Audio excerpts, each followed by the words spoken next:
For years, I paid the bills, fixed their roof, even covered my brother's debts without a thank you. He called me his walking ATM behind my back. But this Thanksgiving, I didn't come with wine or flowers. I came with a red folder. And when I laid it on the table, everything stopped. The smirks faded. The silence grew sharp. Because inside that folder was the truth they couldn't unsee. Late Thanksgiving afternoon, Nathan Hale drove toward his parents' house in Pittsburgh. The snow still cracked against the windshield, glowing faintly under the streetlights.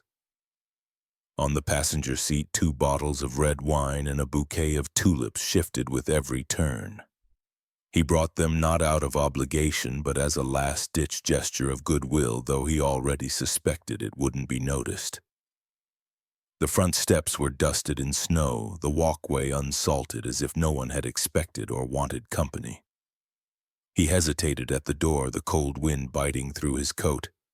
A deep breath, then a knock. The door opened. Caleb was the first to greet him, a crooked smile tugging at the corners of his mouth. Wine and sympathy. Really, little brother Nathan forced a tight smile. Happy Thanksgiving, Caleb. In the kitchen, their mother kept her eyes on the oven, not bothering to turn. Their father offered only a curt nod from the living room recliner, eyes not leaving the football game flickering on the television. His silence was louder than scorn. Still holding the wine and the bouquet, Nathan walked in and gently set them on the counter. I was hoping we could all just sit down and have a peaceful dinner. Caleb scoffed, leaning against the counter. Sit down. You've been ghosting the family for months. Now you waltz in with flowers and think there's still a seat at the table. Nathan stiffened. I've been busy working, covering rent, student loans, and... He paused, careful. Other obligations. Other obligations? Caleb raised an eyebrow, grinning. You mean the money you stopped sending, right? Silence fell like a sheet of ice. Their father finally spoke, voice dry and clipped. We're going through a hard time.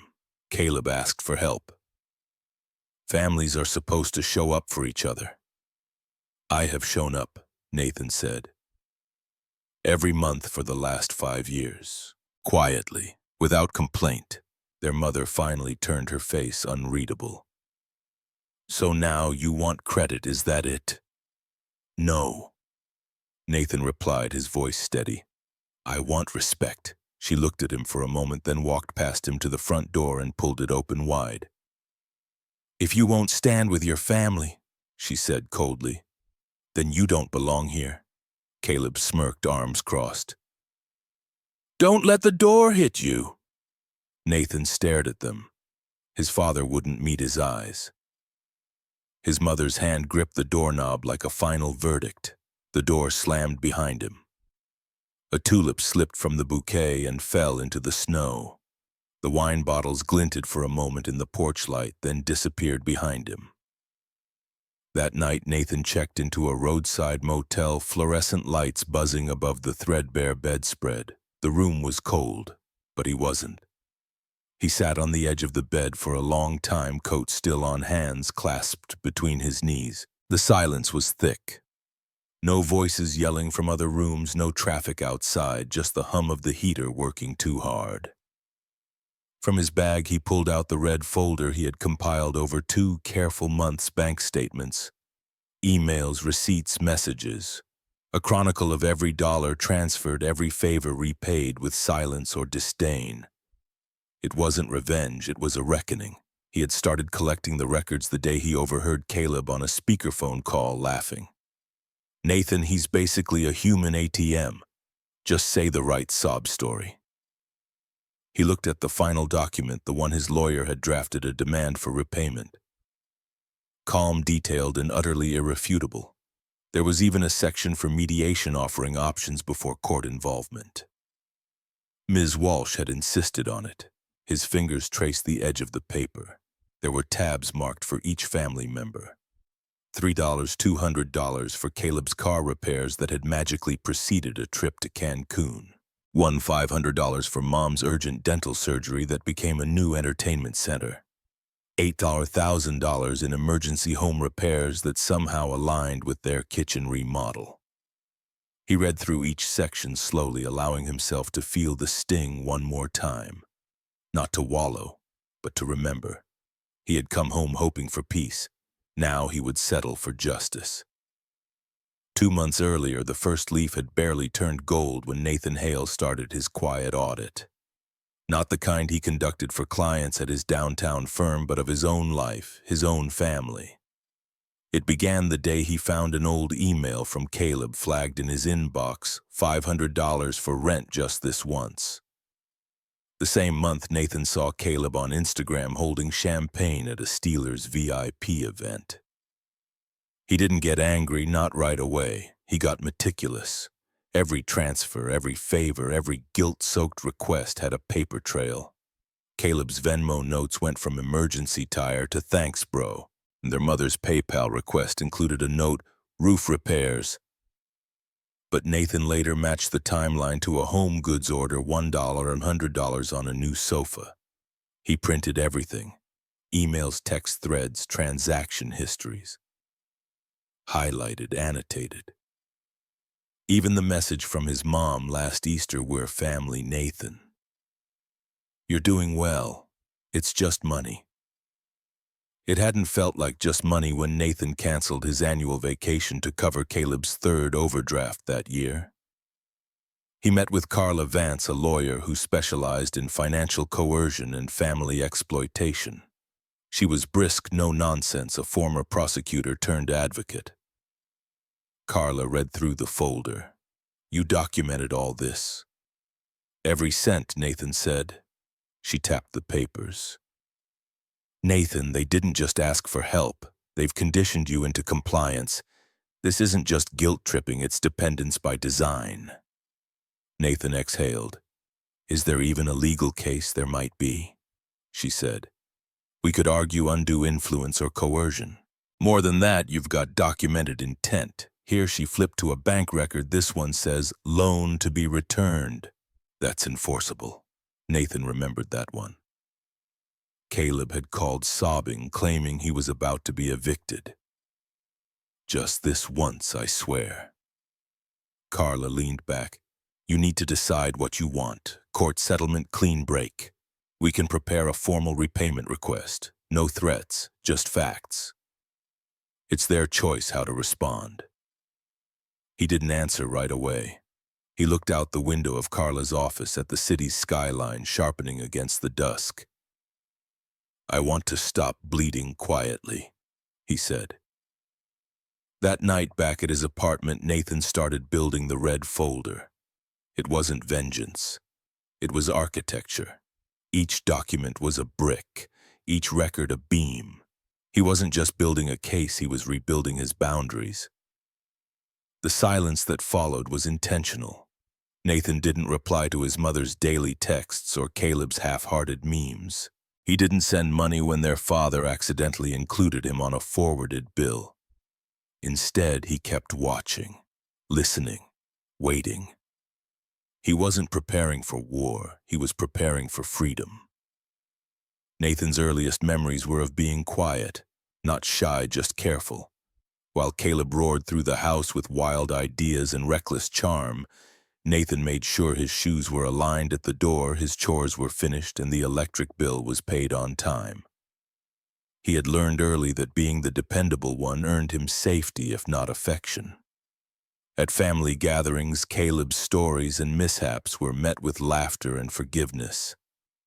Nathan's achievements were acknowledged with a nod or occasionally a, "That's what's expected." By the time he was in college, Nathan had already begun stepping into the role of family fixer. When their father's car broke down one winter, it was Nathan who quietly wired the money. When Caleb lost his third job in a year, Nathan offered to cover his rent. Just until he gets back on his feet. It never stopped. There was the summer the roof started leaking. Nathan paid for the repair. When Caleb decided to go all in on crypto and lost his savings, Nathan bailed him out. When their parents' furnace broke, Nathan funded the replacement without hesitation.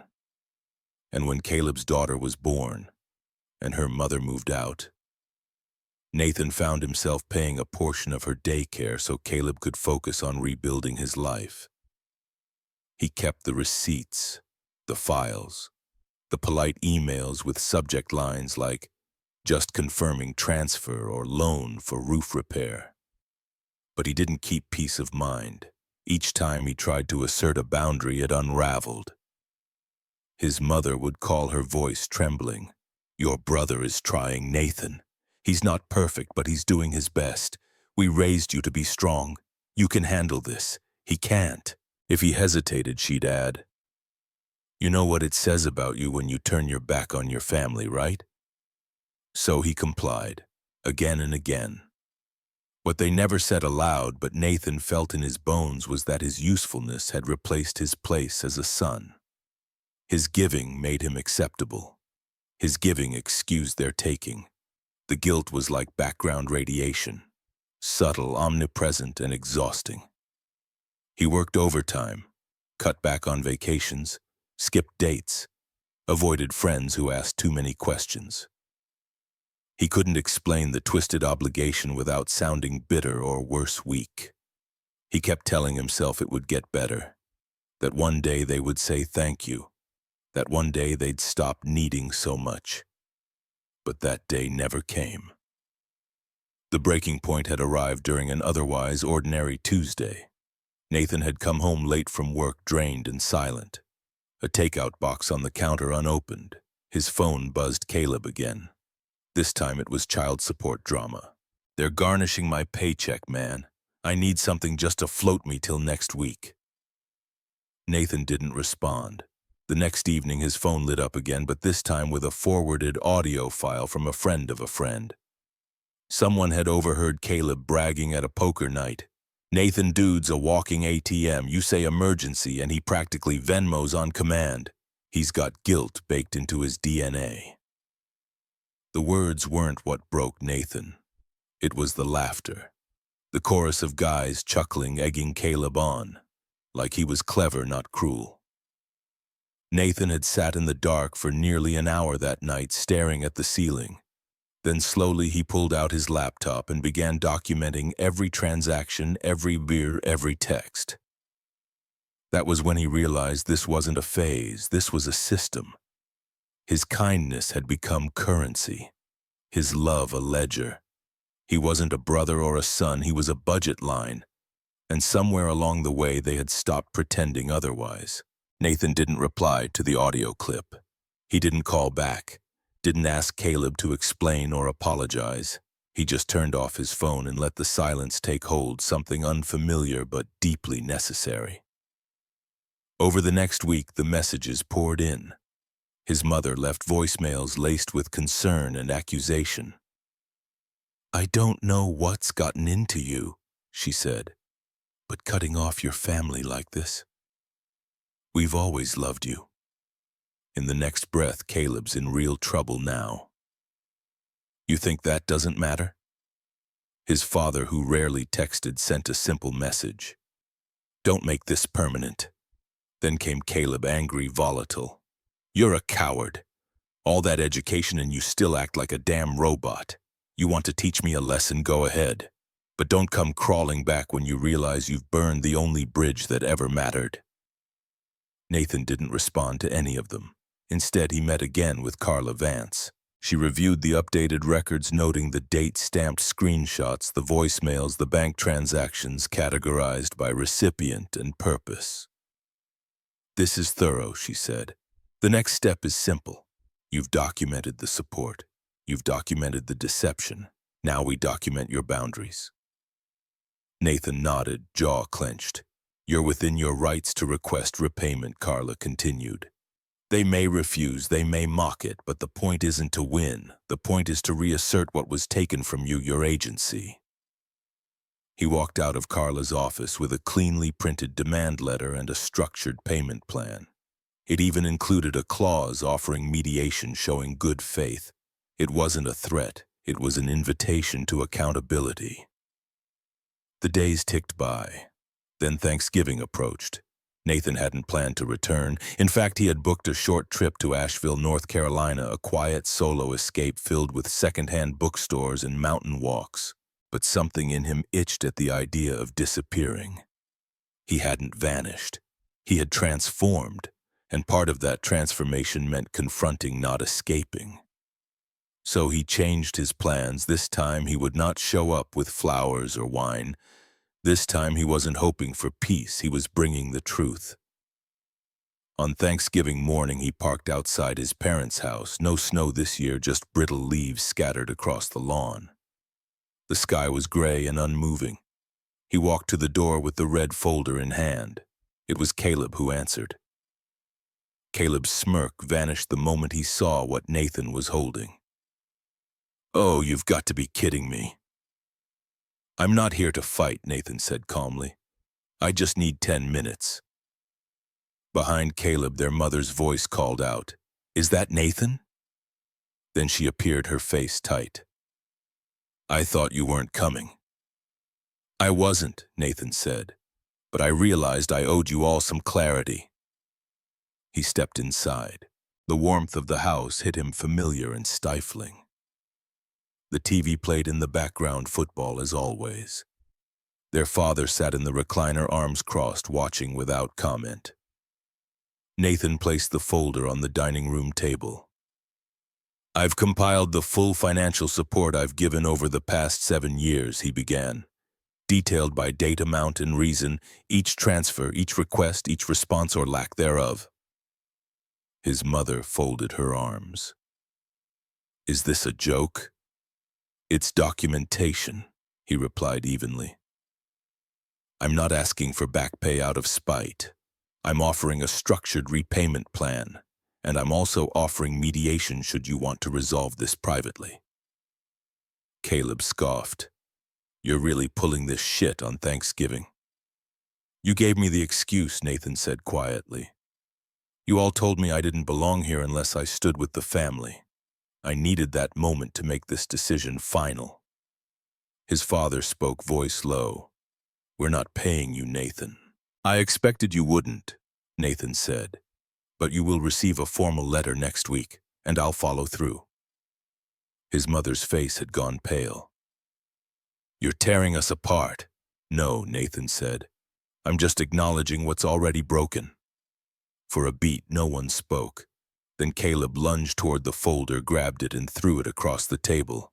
Papers slid everywhere. "You're pathetic," Caleb hissed. "You think this makes you strong? All it proves is that you're just as selfish as you always accused me of being." Nathan bent down slowly, collecting the papers. He wasn't shaken. "Not anymore. You don't have to agree," he said, standing. "You just have to understand that I'm done." He walked to the door. No one stopped him. Outside, the air was colder than he remembered. He could hear the muted noise of the game from inside as he reached his car. This time there were no tulips, no wine, no expectations. Just a closed door behind him and a new one ahead. Carla Vance didn't waste time. 2 days after Thanksgiving, she filed the official demand for repayment. It was a clean, structured legal letter, 6 pages long, with attachments that spanned over 70. Bank statements, email confirmations, screenshots of texts, transaction memos that clearly stated loan to be returned, a spreadsheet summarizing the total, $72, $384.19. She sent copies to all 3 recipients, Caleb, their mother, and their father, each one delivered via certified mail and encrypted email. The letter gave them 30 days to respond with 2 options: a formal repayment plan or mediation through a third-party arbitrator. It was, as Carla said, gentle as the law allows. The first to react, unsurprisingly, was Caleb. The call came in at 11:43 p.m. Nathan watched the screen light up with his brother's name. He didn't answer. Caleb called again and again. Then came the voicemails. "You sick little bastard," Caleb's voice hissed through the speaker when Nathan finally listened, alone and late. just to know what he was dealing with. You think money makes you right? You're pathetic. You're a traitor. You're not family. Nathan saved the voicemail and sent it to Carla. No response necessary, she texted back. We document everything. Let them run their mouths. The law favors records, not rage. The next day his mother called, then his father, then his mother again. He didn't pick up. Instead, he got a call from a neighbor, Mrs. Tilden, a retired librarian who had lived next door to the Hale family for 30 years. Sweetheart, she said gently, your mom came over crying, said you're suing the family. I didn't want to believe it, but she looked so heartbroken. Nathan took a breath. She's heartbroken because she's finally facing boundaries. There was a pause. Well, Mrs. Tilden said slowly, boundaries are hard for people who've never honored them. He thanked her for calling and hung up. Carla had warned him about the emotional fallout. People like your family aren't used to accountability, she said. When they can't manipulate you, they perform. Tears, anger, shame, they're all tools. True to form, Nathan's mother began posting cryptic quotes on Facebook. Some wounds come from those who should have healed you. Money reveals the heart. It's always the quiet ones who betray you. Comments flooded in from friends, church members, distant relatives. What happened? Stay strong, dear. Family is everything. Nathan didn't respond. He read them, let the sting settle, and then returned to work. A new budget cycle had begun at the firm. Deadlines didn't wait for personal implosions. Meanwhile, Carla sent a second notice this time, including a statement that if no response was received within 2 weeks, formal legal proceedings would begin. Nathan reviewed it carefully before signing off. You okay? Carla asked during one of their brief phone check-ins. Yeah, he said, weirdly okay. And he meant it, because for the first time in years, no one was asking him for anything. They were reacting, yes, but they weren't taking. 1 week later, a response finally arrived. It wasn't a payment, it wasn't a mediation request, it was a handwritten letter from his father. It was short, blunt, angry. You've always been dramatic. Your mother and I are disgusted. You're not welcome in this house again. If this is the life you've chosen, don't expect anything from us, not now, not ever. Nathan folded the letter and placed it in the file. It hurt, yes, but not in the way it used to. It felt predictable. That night he sat by the window of his apartment with a cup of tea and watched the city lights flicker like nerves on the verge of calming down. He didn't cry, he didn't rage, he just breathed. He thought of a quote he once read, the first step to healing is letting go of the version of them you made up to survive. Maybe that was what this was, not revenge, not punishment, just clarity, letting go. The first real sign that something had changed didn't come from a court notice or a dramatic confrontation. It came from an old neighbor, James Connolly, the retired fireman who lived across the street from Nathan's parents. James called Nathan on a chilly Tuesday morning, voice low and cautious. Hey, Nate, I don't mean to stir the pot, but is everything okay over there? Nathan paused, cautious. What do you mean? James sighed. I saw a tow truck take Caleb's car yesterday, and your mom was out in the driveway arguing with someone from the power company this morning. It just looked bad. Nathan thanked him, heart tightening slightly but not cracking. A week later, another message came, this time from a former church friend who bumped into Nathan during lunch. Your family's kind of falling apart, man, she said, half whispering. Caleb's blaming your mom for everything. Your mom's blaming your dad. It's like a soap opera. It's rough. Nathan listened, nodded, and went back to his salad. He didn't gloat. He didn't feel triumphant. What he felt was heavier.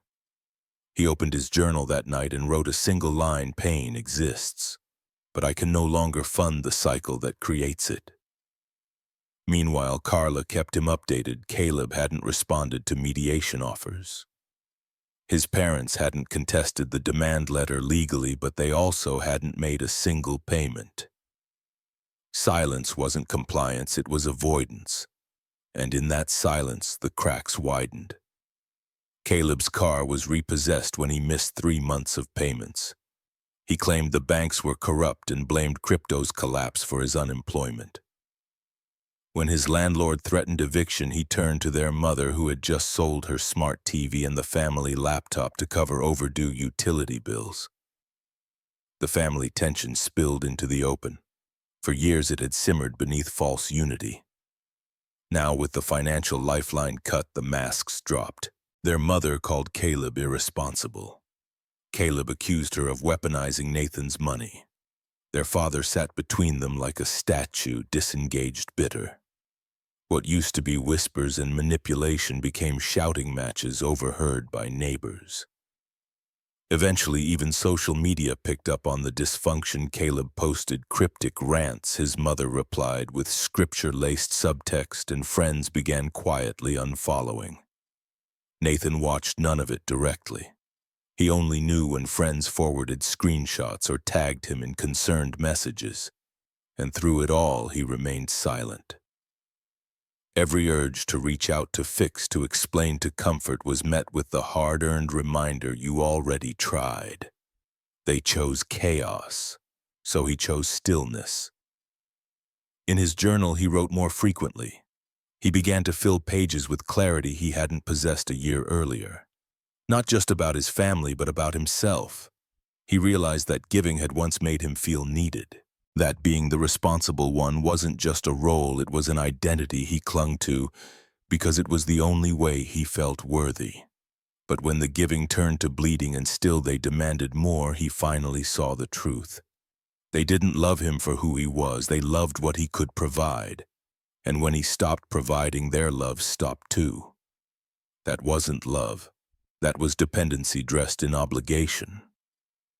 One evening, a former colleague invited him to a quiet dinner party, something simple with good food and conversation.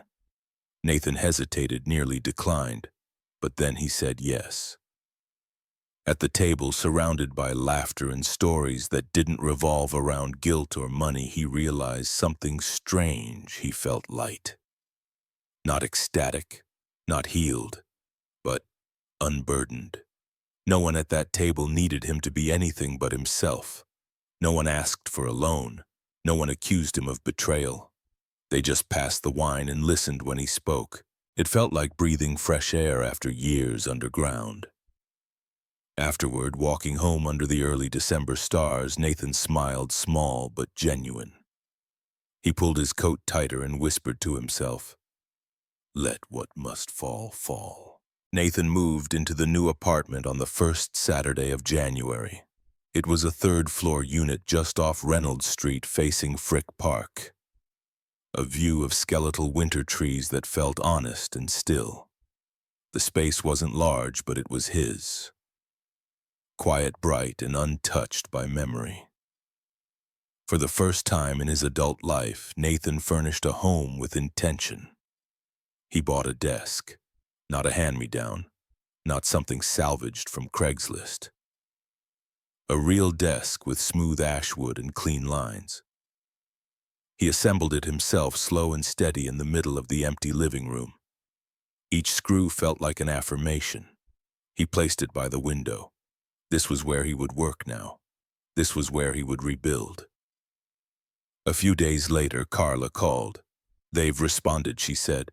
Nathan held his breath. "Caleb and your father have agreed to the structured repayment plan," she continued. "Caleb's first installment arrived this morning. It's modest, but it's a start. And my mother," Nathan asked, already knowing. Carla paused. No response yet, but legally she's bound by the same terms. Nathan didn't ask for more. He knew how resistance worked. Silence was still a choice. But it didn't sting the way it used to. That night he sat at his new desk and opened a blank document. He began to write not a letter, not a legal brief, but a story. He didn't name names. He didn't call anyone out. He wrote about a man who had always tried to be good, who mistook obedience for virtue and giving for love. A man who had to learn painfully that boundaries aren't betrayal, that silence can be peace, that walking away doesn't always mean quitting. Sometimes it means surviving. He posted the story to a small personal blog he hadn't touched in years. Then he went to sleep. The next morning, there were 3 comments. By noon, there were a dozen. By the end of the week, there were hundreds, some were short. Thank you. I thought I was the only one. Others were long spilling years of parallel heartbreak. One woman wrote about her brother who had drained her savings. Another shared how her mother's guilt trips kept her tethered to debt and shame. Nathan read each one. He replied when he could. He felt something shift, not validation but connection.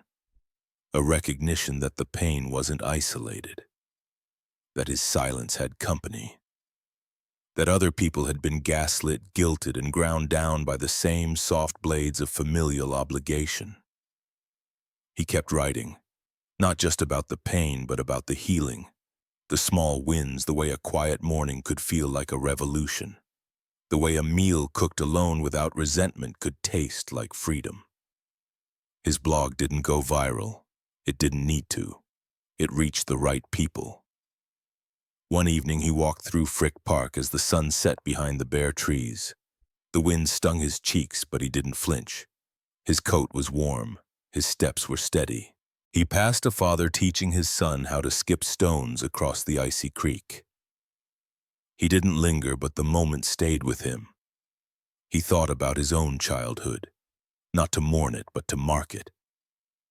He had left that boy behind, the one who bent until he broke, the one who gave until he disappeared.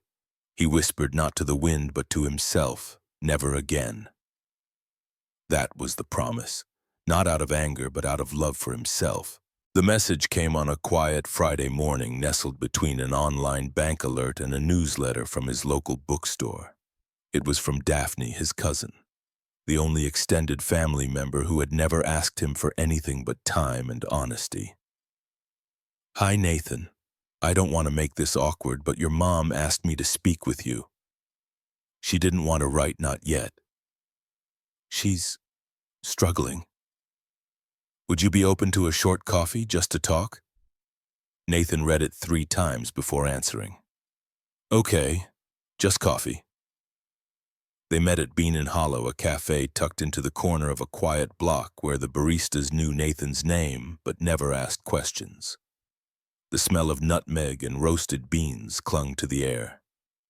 Daphne was already there when he arrived, her hands wrapped around a ceramic mug. She looked relieved and nervous all at once.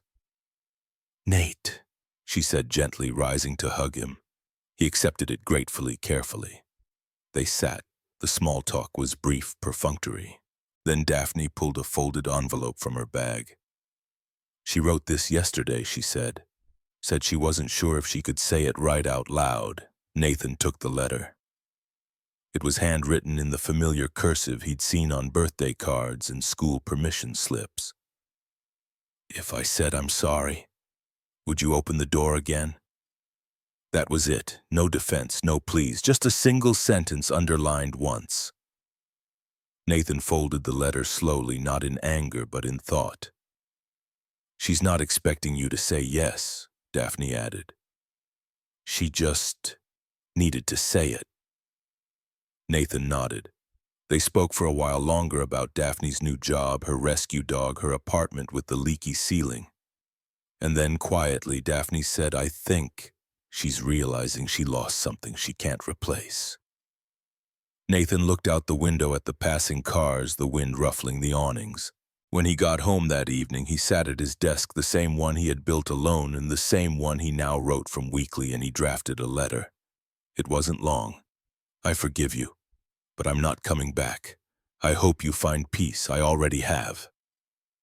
He signed it and mailed it the next morning. 2 days later, Carla called. Your mother signed the agreement. Nathan didn't ask for details. He didn't need them. The document was already scanned, notarized, and filed.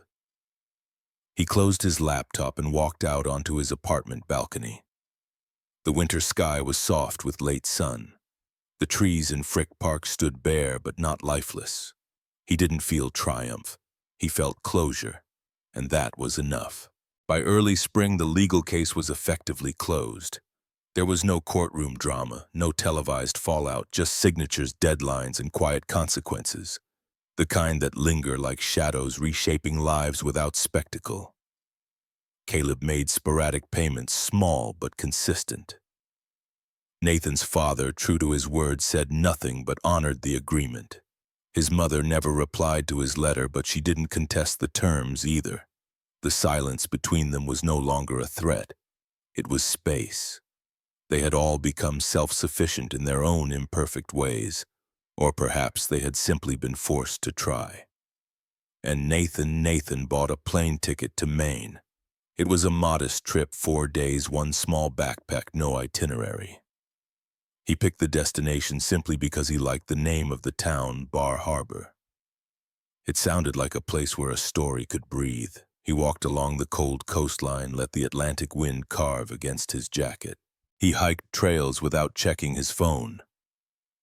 Ate alone without loneliness. Slept deeply without dreams. It was the first time he had ever traveled just for himself. Not for work, not for family, not to escape but to exist. He brought a journal but didn't write much. Instead, he listened to gulls, to ocean, to the strange comfort of his own unoccupied thoughts. On the third day, standing on a rocky bluff at sunrise, he whispered a sentence to the wind. "I am not what I gave away." When he returned to Pittsburgh, something in him had rearranged, not dramatically, just quietly righted. He began volunteering at the local community center, teaching a free class on financial literacy for young adults. At first, only 4 students showed up: a teenage single mom, a quiet college dropout, a shy young man who worked nights, and a girl who sat in the back drawing in her notebook instead of taking notes. Nathan didn't mind. He talked to them the way he wished someone had talked to him. Not about credit scores and interest rates, but about shame, about manipulation, about how helping doesn't mean disappearing. One week he shared his blog post with them. "Choosing yourself," it began, "is not betrayal. It's recovery." The girl in the back looked up for the first time. By the end of the month, the class had grown. Word spread. His blog was quietly reposted on personal pages, forums, even parenting groups. Messages came in from strangers who said, "Thank you. You put my feelings into words," or "I thought I was broken. Now I think I was just generous in the wrong place." Nathan didn't try to become a speaker or a brand. He didn't monetize anything. He just kept showing up, every Tuesday night at the community center, every Friday with a new blog post, every morning with a mug of tea and an open sky outside his window. One morning, snow began to melt across Frick Park. Nathan walked there, before work boots crunching across old frost. The sun rose slowly behind him, casting long shadows across the path. The air was still cold but carried the promise of warmth. He stopped at the top of a hill and stood there, breath fogging in front of him, the city quietly waking below. He didn't think about repayments. He didn't think about guilt. For once, he didn't think about responsibility at all. He thought about freedom, and for the first time in years, he smiled with no one watching.